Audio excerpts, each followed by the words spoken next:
segundo turno em primeiro lugar. O senhor, por favor, também pode começar com a sua mensagem de 2 minutos para os eleitores e, claro, os mesmos 15 segundos de tolerância, por favor. Boa noite, Bonner. Boa noite, Renata. Boa noite, brasileiros. Primeiro, meu muito obrigado aos quase 50 milhões de pessoas que acreditaram em mim no último domingo. O nosso compromisso, a nossa plataforma, a nossa bandeira baseia-se em João 8,32. E conhecereis a verdade e a verdade vos libertará. Meu muito obrigado às lideranças evangélicas, ao homem do campo, quer seja do agronegócio, quer seja da agricultura familiar. Obrigado, caminhoneiros. Obrigado, policiais civis e militares, integrantes das Forças Armadas. Obrigado, família brasileira, que tanto clama para que seus valores sejam respeitados. E mais ainda, que a inocência da criança em sala de aula esteja acima de tudo. Então, meu muito obrigado, em especial à região Nordeste, que apesar de eu ter perdido lá, nunca alguém que fez oposição do PT teve uma votação tão expressiva como eu tive. Obviamente, não tive mais por fake news, mentiras. Nós não pretendemos acabar com o Bolsa Família. Muito pelo contrário, devemos combater as fraudes para que aqueles que realmente precisam possam ter um dinheiro um pouco maior. Homens e mulheres do Bolsa Família, fiquem tranquilos.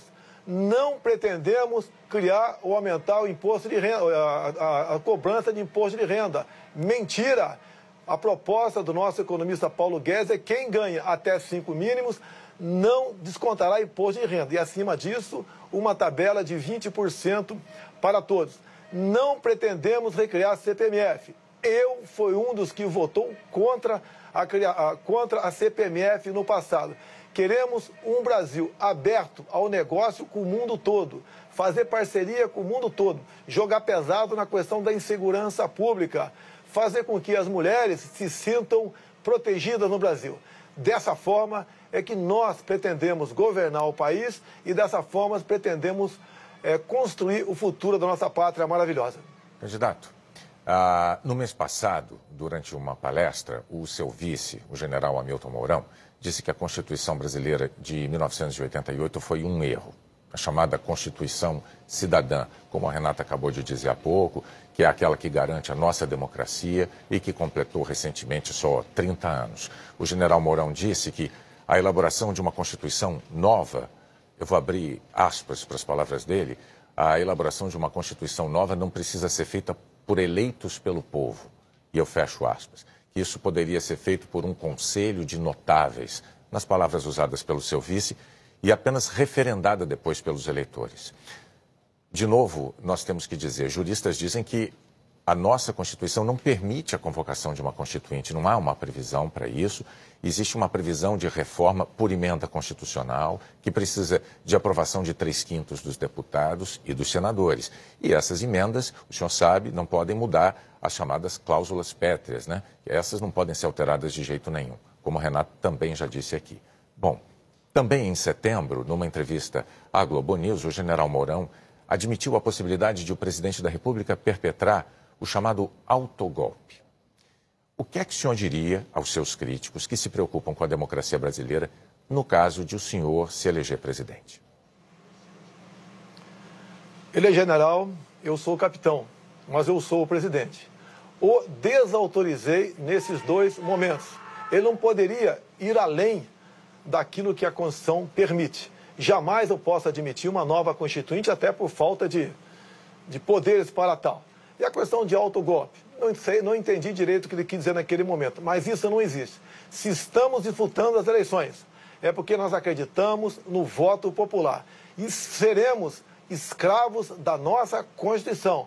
Repito, o presidente será o senhor Jair Bolsonaro. Quem nos auxiliará? Sim, o general Augusto Mourão.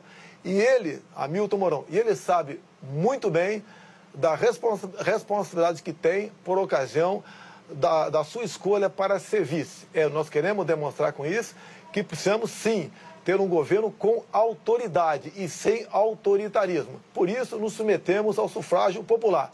E tenho certeza que, uma vez eleito, o que falta um pouco ainda ao general Mourão é um pouco de tato, um pouco de vivência com a política. E ele rapidamente se adequará a realidade brasileira e a função tão importante que é dele.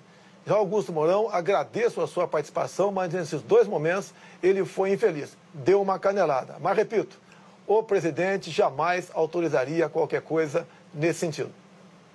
Candidato, o senhor ainda teria 30 segundos para complementar a sua resposta. O senhor abre mão deles? Eu posso complementar.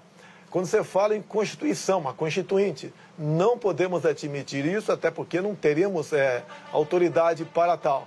Vamos manter e sermos escravos da nossa Constituição. Algumas propostas pontuais, sim, poderiam propor, como, por exemplo, a redução da nossa moralidade penal que o povo quer e deseja. Candidato, então agora o senhor tem mais 30 segundos para se despedir dos eleitores. Vamos pacificar e unir o povo brasileiro, sob a bandeira verde e amarela, sob o nosso hino nacional, juntando todos que foi dividido no passado pela esquerda. Dessa forma, podemos mais que sonhar, temos a certeza que faremos um Brasil diferente do que foi feito até o momento. Não aceitaremos o toma lá da cá e nem imposição partidária para escolher o nosso time de ministros. Será um time, aí sim, de notáveis, competentes e com autoridade para buscar o que é melhor para o Brasil e não para agremiações político-partidárias. Candidato Jair Bolsonaro, muito obrigado também ao senhor pela participação no Jornal Nacional. A seguir, os estados